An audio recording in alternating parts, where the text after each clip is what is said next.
First family, more fire, afana vane zvipo zvavo, atidi vanotsikirira zvipo zvevamwe vana.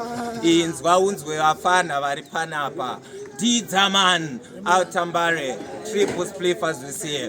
Gunshot ready, Didzaman. More fire time. Gunshot ready. Pull up the tune. So, Didzaman so. Yes. Hey, Didzaman so. Itashite,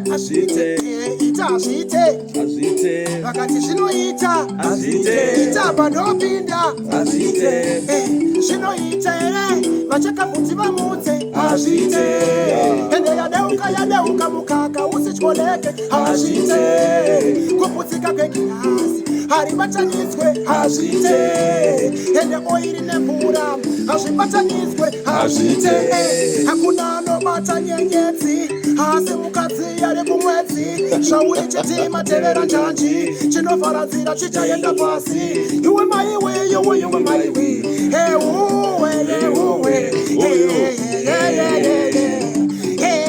You working hard, give me the fire, me go burn. Didzaman said it's a splipper we run, but the badness we see, not the shit done what I do.